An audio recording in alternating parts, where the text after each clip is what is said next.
Senhor esteja convosco.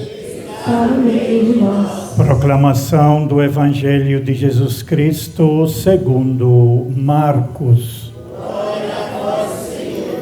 Jesus estava passando por uns campos de trigo em dia de sábado.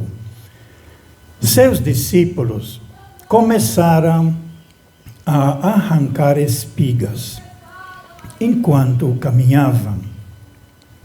Então os fariseus disseram a Jesus: olha, por que eles fazem em dia de sábado o que não é permitido?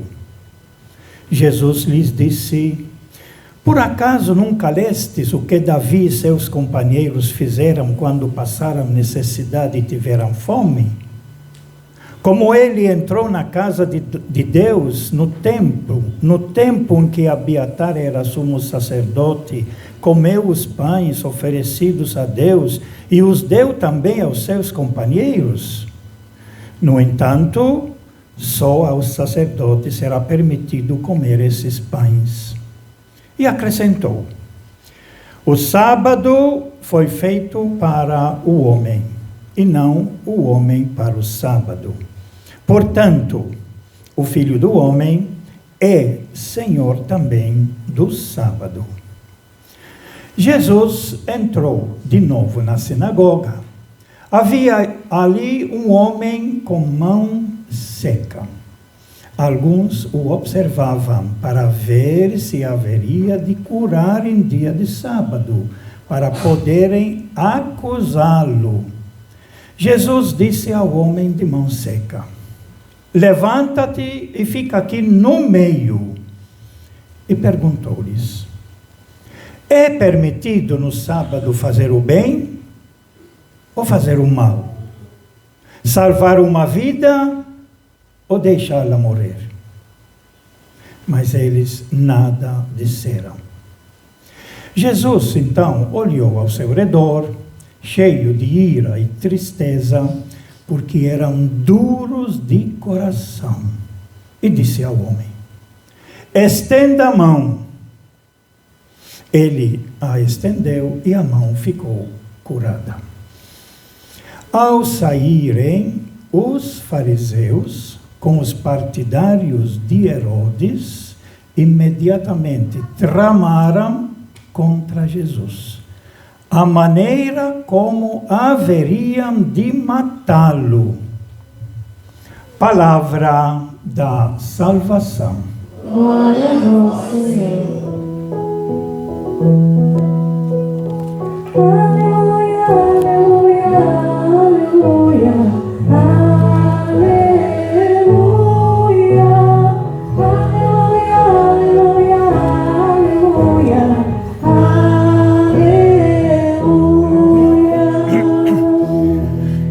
Que estas palavras sirvam para o perdão de todos os nossos pecados. Amém. Podemos ficar sentados.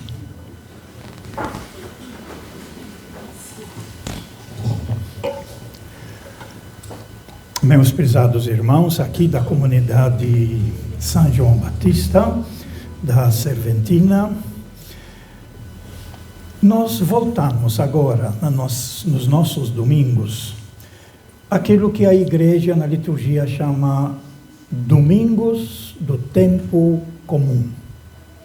Iniciamos isso após o Advento, nascimento de Jesus, as festas que circundam as festividades de Natal, e aí nós iniciamos, e a igreja nos apresenta em todo domingo, este ano, chamado Ano B, a leitura de um evangelista, que é o evangelista Marcos. Nós iniciamos com o batismo de Jesus e depois as ações de Jesus. Ações muito importantes que vai mostrar exatamente o que Jesus trouxe. Mas depois nós entramos no tempo chamado especial, liturgicamente chamado tempo especial de festas, e que seria a Quaresma, a Páscoa, com os domingos da Páscoa, Pentecostes, a Santíssima Trindade, que ficou grudada à festa de Pentecostes, e agora nós tornamos a dar continuidade aos domingos do tempo comum, continuando lendo de uma maneira sequencial o Evangelho de Marcos. Antes, como nossa leitura hoje trata sobre a questão do dia de sábado, nós não usamos mais o sábado, que está lá no Evangelho, que está em todo o Antigo Testamento. O nosso dia de guarda, o nosso dia de descanso, o nosso dia de celebrar na liturgia, como hoje, é o dia de domingo. Isso está escrito, e eu vou dizer por quê, no final do Evangelho de Marcos, quando houve a grande mudança do sábado para o domingo. E por isso nós seguimos o domingo e não o sábado.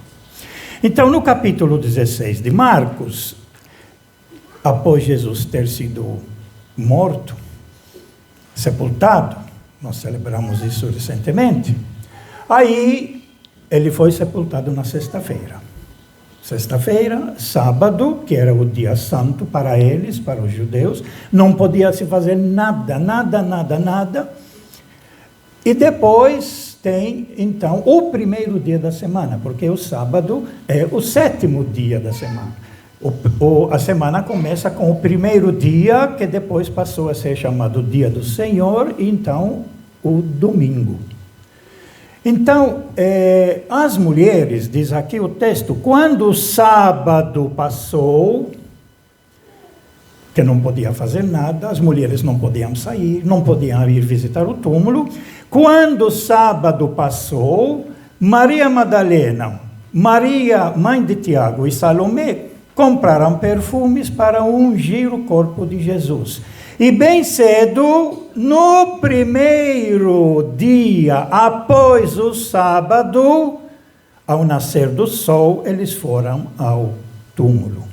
E aí tem mais uma frase interessante, e diziam entre si: quem vai tirar para nós a pedra grande, a pedra da porta do túmulo? É o grande obstáculo que eles tinham.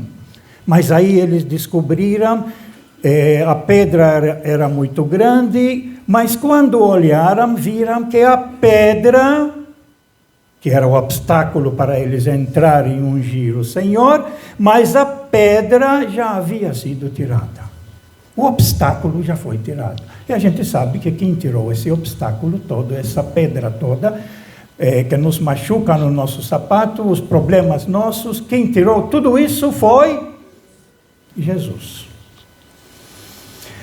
Por que estou dizendo isso? Porque então nós cristãos começamos a seguir o nosso dia de descanso, é no dia da ressurreição, que é colocado como sendo a ressurreição de Jesus, no primeiro dia da semana, após o sábado. O sábado já ficou para trás. Isso tem outros significados, quer dizer, toda a lei que é ligada ao sábado, toda a escravidão do sábado, tudo isso Jesus venceu. Tirou todos esses obstáculos para o ser humano poder viver com dignidade, na fraternidade e em paz, e não ser submetido, como era na época, ensinado pelos fariseus, como eram submetidos, subjugados, escravos dessas leis que, em vez de ajudar as pessoas para viver mais com dignidade, com amor e valorizar, eles viviam, então, condenados à miséria e à morte. Portanto, o que nós vamos falar agora, o que eu vou falar agora, se refere ao tempo antes de Jesus, que se refere ao Antigo Testamento todo, e se refere ao tempo de Jesus que viveu dentro das leis todas do Antigo Testamento. Mas na medida que Jesus vai vivendo, confrontando-se com as leis e as normas e a mentalidade farisaica de querer subjugar o povo, Jesus vai colocando o seu projeto, o seu amor, o seu exemplo, e vai questionando todo o pessoal, porque ele trouxe do Pai essa mensagem de Deus de salvar o ser humano, e tem que salvá-lo também de todo qualquer tipo de ideologia que o escraviza. Então, voltando agora à nossa leitura, nós estamos voltando ao tempo, então, do Evangelho dentro da mentalidade do Antigo Testamento. Nós já fizemos um pouco, uma coisa que nós precisamos notar, por isso que é importante ler o Evangelho em sequência. Porque aí a gente vai ver a ação de Jesus, o ensinamento de Jesus acontecendo e conseguimos entender o seu projeto. Nós já vimos antes da Quaresma, porque a Quaresma foi um tempo especial, que cortou essa sequência do Evangelho de Marcos.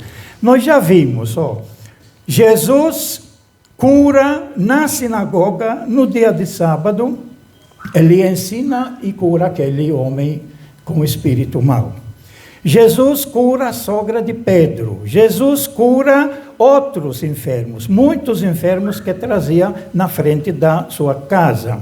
Depois, Jesus cura o leproso. Jesus perdoa e cura o paralítico. Agora Jesus vai curar, na nossa leitura, esse homem com mão seca. No dia de sábado, no dia de guarda deles, dentro da própria sinagoga.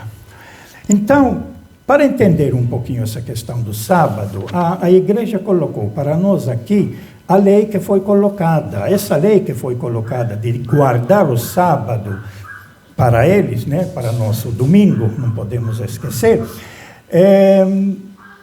O sábado foi criado exatamente pelo povo de Israel, dado por Deus para eles, através, inclusive, dos 10 mandamentos. Por quê? Porque o homem, o ser humano, não tinha tempo de descanso. Quando eles eram subjugados a outros povos, como no tempo do Egito, que a nossa leitura faz referência, todos trabalhavam. Não só de sol a sol, mas de segunda a segunda, de quarta a quarta, de sexta a sexta, de sábado a sábado. Não existia o sábado de descanso para eles.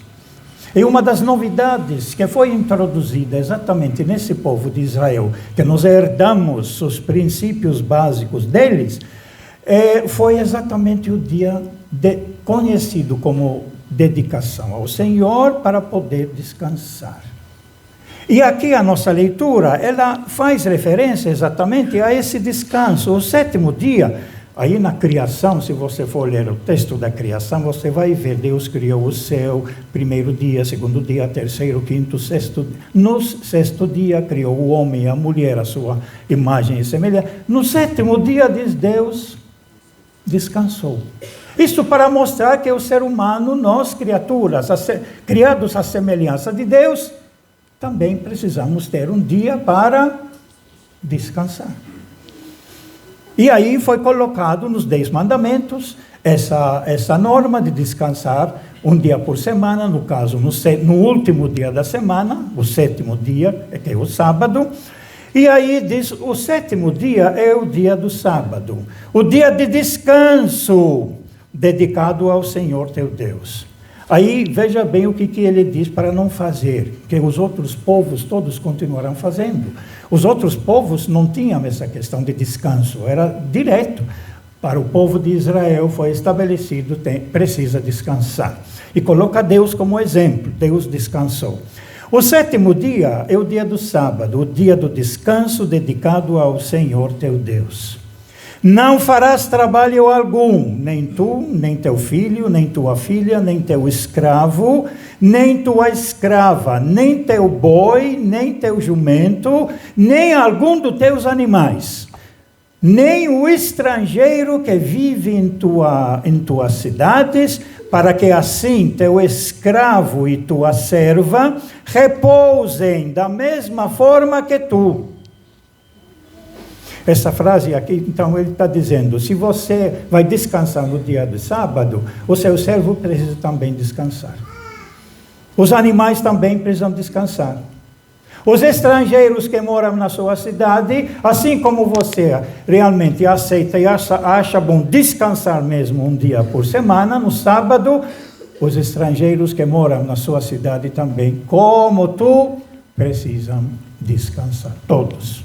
Esse é um princípio muito básico, que depois vai sair aquele outro, não faça ao outro aquilo que você não quer que os outros façam para você. Que o Evangelho vai mudar no positivo. Faça ao outro aquilo que quer que os outros te façam. No Antigo Testamento é o negativo. Jesus coloca o positivo. Ajuda o outro, assim como você quer ser ajudado. Seja generoso.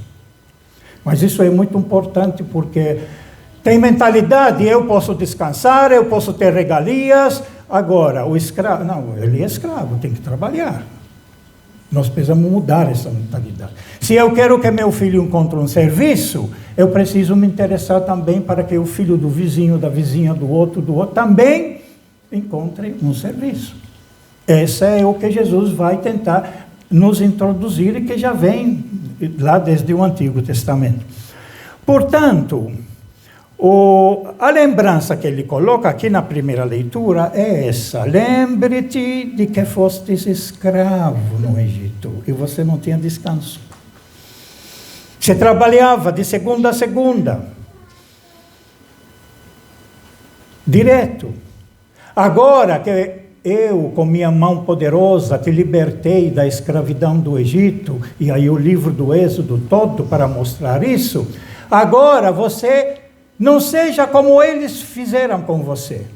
Agora você seja generoso. Você precisa descansar, dá o descanso aos outros. Não repete a escravidão que eles fizeram com vocês e agora você faz com os outros. Então, lembre-te do que fostes escravo no Egito e de que lá o Senhor teu Deus te fez sair com mão forte e braço estendido. É por isso que o Senhor teu Deus te mandou guardar o sábado. Portanto, o sábado foi criado para poder descansar e para poder servir de um encontro da comunidade. E eles faziam na caminhada do deserto, todo sábado paravam, colocavam as suas barracas, e aí era a reunião da comunidade toda, para ouvir as palavras de Moisés, o ensinamento, depois voltar para casa e aí se confraternizar em casa no dia de descanso, que era o sábado. A nossa leitura do Evangelho, na primeira parte dela, ela vai dizer assim: os discípulos, era o dia de sábado, eles estavam atravessando um campo cheio de trigo, foram abrindo e foram pegando espigas para comer. Os outros evangelistas, eles falam que estavam com fome.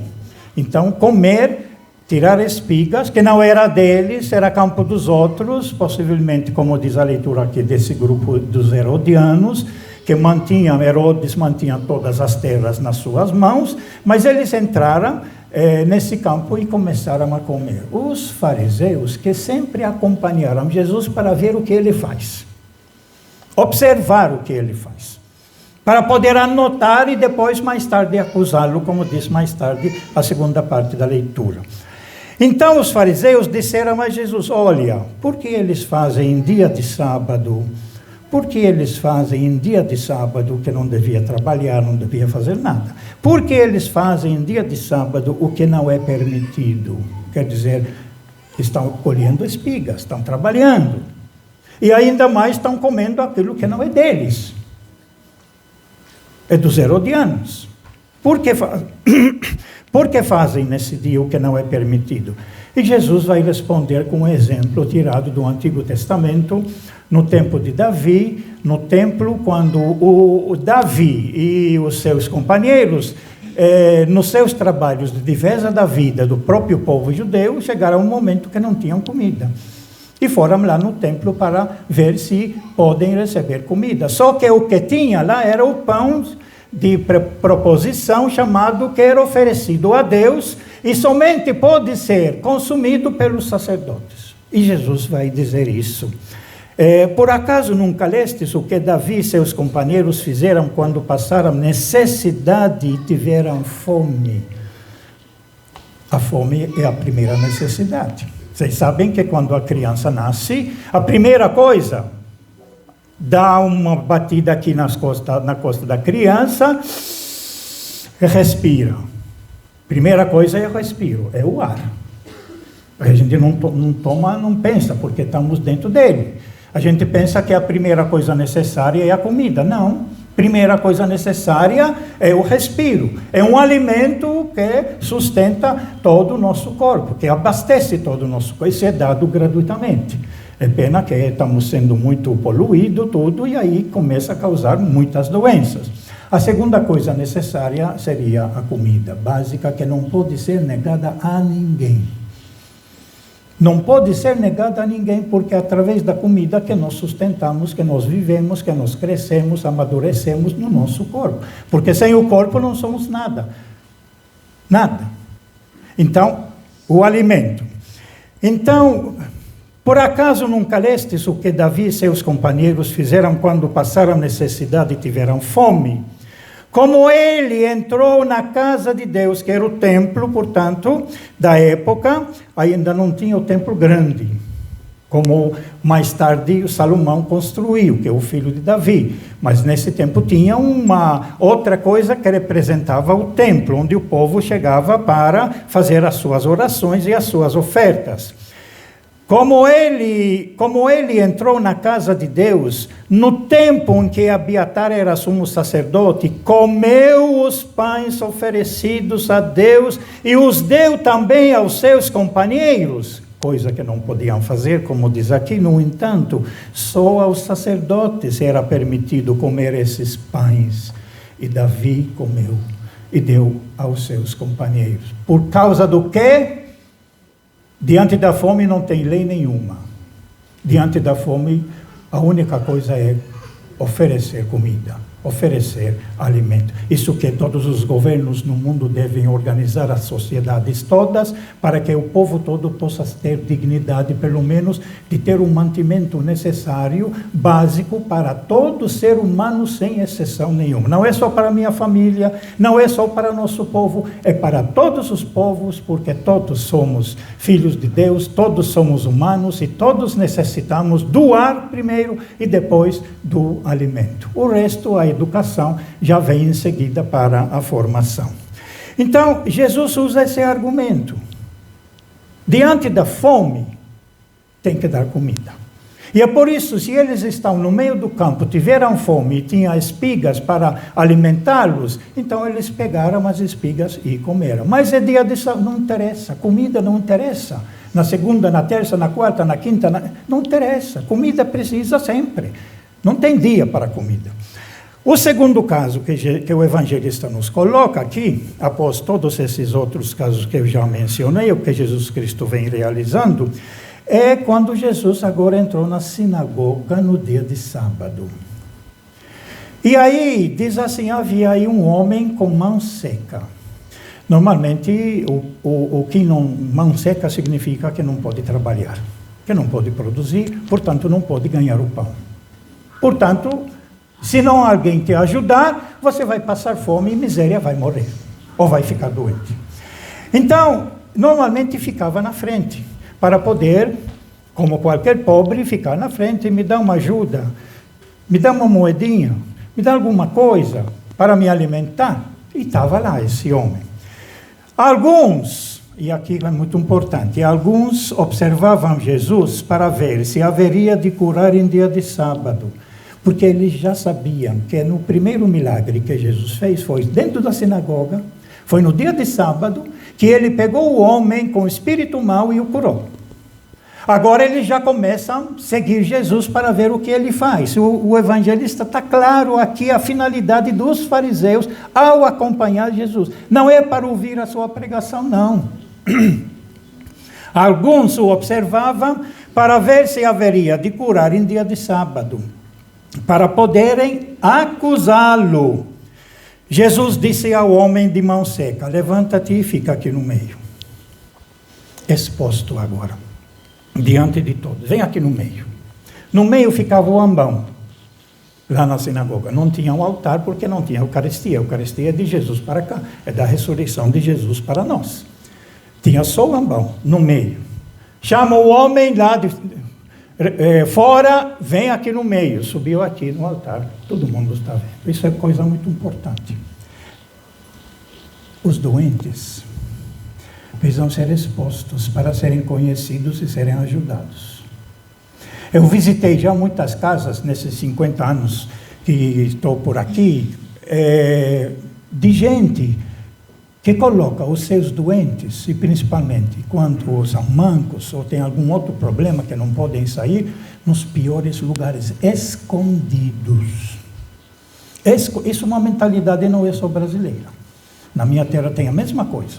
Às vezes a gente ficava sabendo que alguém, vizinho até, existe, porque vem o pronto-socorro, tem que levar no pronto-socorro, e aí você vê uma pessoa sair daquela casa, mas eu não conheço isso. Estou aqui 15 anos, 20 anos, não conheço. Escondida. Quem é que vai ajudar uma pessoa que está escondida, que ninguém conhece? Primeira coisa que Jesus faz, está aqui. Ele precisa de ajuda. E aí Jesus vai questionar esses fariseus e os outros, no final disso tinha também os herodianos. Jesus disse ao homem de mão seca, levanta-te e fica aqui no meio. E perguntou-lhes, é permitido no sábado? A questão aqui, o que se pode e não pode fazer no sábado? No dia de descanso, para todo o povo do Antigo Testamento e até a morte de Jesus. Que para nós depois seria o domingo, como já expliquei. É permitido no sábado fazer o bem ou fazer o mal? Esse fazer o mal, nós precisamos entender assim dentro dessa perspectiva. Quando uma pessoa está necessitando, você vê, recusa, e ela morre, você matou a pessoa, porque você não ajudou. A gente mata não é quando pega o revólver e dá um tiro e mata, não. Quando recusa o amor para a criança, quando recusa as necessidades para a criança, e ela fica doente, a gente sabe que quando não dá o carinho necessário, a atenção necessária, a criança e todo ser humano, ele se sente recusado, e ele vai piorando, piorando e morre. Por isso, a pergunta que faz, é permitido no sábado fazer o bem ou fazer o mal? É permitido salvar uma vida ou deixá-la morrer? Ninguém responde nada. Mas eles nada disseram. Jesus então olhou ao seu redor, cheio de ira e tristeza. Ira. Fica irado, fica assim indignado. Mas como é que é possível uma criança sofrendo, caído no chão, chorando, e tem pessoas que não ligam e deixam lá sofrer? Como é que é possível? E aí Jesus chega à conclusão, porque eram duros de coração. Não tem sentimento. Aliás, isso é uma das coisas que está sumindo do mundo todo. Está sumindo. Nós somos menos humanos hoje do que antes. Os mais velhos podem verificar isso. Hoje nós temos gente que não liga para o outro, o sofrimento do outro. Não interessa, não é agora se da sua família, aí sim. Parente, aí sim. Mas não sendo da sua família, tudo. Não interessa. A humanidade está sumindo da humanidade. O fato de ser humano, de ser solidário, de sentir a dor do outro irmão, seja quem for, mas é gente, isso está sumindo no mundo todo. Isso que o Papa reclama muito. Vendo o que está acontecendo no mundo. Então, Jesus então olhou ao redor, cheio de ira e tristeza, porque eram duros de coração, e disse ao homem, estenda a mão. Estenda a mão. Ele a estendeu e a mão ficou curada. Isso no dia de sábado. Jesus disse, então, se alguém está sofrendo no dia de sábado, eu não vou ajudar. Não pode, tem que deixar para amanhã. Tem outro texto que diz assim, escuta, se no dia de sábado o seu filho cair no poço, seu filho. Ou então, se a sua vaca cair no poço, o que você faz? Você diz, não, amanhã eu faço, hoje deixo lá. Pois é. E Jesus faz o bem, seja que dia que for. Não tem dia para fazer o bem. Se é para ajudar, tem que ajudar sempre. Se é para tirar a pessoa da doença, da morte, tem que ser sempre. Não tem dia. Não tem hora. É quando precisa. Aí a conclusão muito importante. Ao saírem, os fariseus com os partidários de Herodes, eram inimigos esses. Os fariseus, inimigos dos partidários de Herodes. Herodes era Herodes Antipas, é na época de Jesus grande, né? Não é Herodes o maior, quando Jesus nasceu. É o filho dele, o filho de Herodes o grande, e agora Herodes Antipas. E os partidários de Herodes para manter as suas terras todas dadas por Herodes, porque ele que mandava. Então, ao saírem os fariseus com os partidários de Herodes, imediatamente tramaram contra Jesus a maneira como haveriam de matá-lo. Nós estamos no segundo capítulo. Não, agora já é terceiro. Esse pedaço já é terceiro. Terceiro capítulo do Evangelho de Marcos.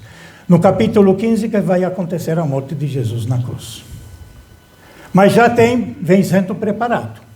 Eles vêm anotando já as coisas e dizer, esse homem não pode continuar vivo. Nós temos que tirá-lo do meio, porque está transformando e mudando tudo que nós recebemos na nossa Sagrada Escritura, que era o Antigo Testamento. Temos que tirar a vida. Por isso que quando a gente olha a cruz de Jesus, assim como uma mãe que leva a criança numa catedral grande, chega, sobe lá em cima e vê Jesus crucificado, qual é a pergunta da criança? A mãe sente dó. E chora. E lembra tudo o que fizeram com Jesus. Mas a criança, ela pergunta, mãe, por que ele foi crucificado? Por que ele foi crucificado? E aí nos lembra toda a vida de Jesus. Porque ele curou o cego, porque ele curou o coxo, porque ele curou esse homem de mão seca, porque ele fez o bem, porque a importância para ele é a vida da pessoa, a vida do ser humano. Por isso que a novidade que Jesus vai colocando dentro da estrutura do Antigo Testamento, e ele viveu essa estrutura do Antigo Testamento, você tem as normas, as leis, as práticas, os costumes dos judeus, e Jesus vai colocando o valor à vida. O valor à vida, cura um, cura o outro, perdoa o pecador, regenera a vida, mostra para nós a misericórdia que trouxe do Pai. Deus não quer que ninguém morra, Deus quer salvar a todos. E é por isso, perdoa e perdoa. E te ajuda a se levantar. E não quer castigar, Ele quer que se salve, se redime, volta a viver na fraternidade. Portanto, o Evangelho de Marcos, ele vai nos mostrando devagarzinho a novidade de Jesus e o seu projeto. E dentro do Evangelho, estruturado dentro do Antigo Testamento, das leis do Antigo Testamento, Jesus vai abrindo caminho, abrindo pistas para a gente enxergar que a vida deve ser diferente do que esta maneira de viver escravo, subjugado. Das leis que foram feitas para a defesa do ser humano, agora eles foram transformadas em lei que escraviza e não que liberta. Por isso que precisamos ler o Evangelho para entender a novidade de Jesus, entender o seu projeto de amor e fraternidade, porque seu projeto é muito claro para quem entende a estrutura toda do Evangelho. Ele veio para salvar a todos e providenciar a todos uma maneira nova de viver, na fraternidade e em paz. Louvado seja nosso Senhor Jesus Cristo. Creio.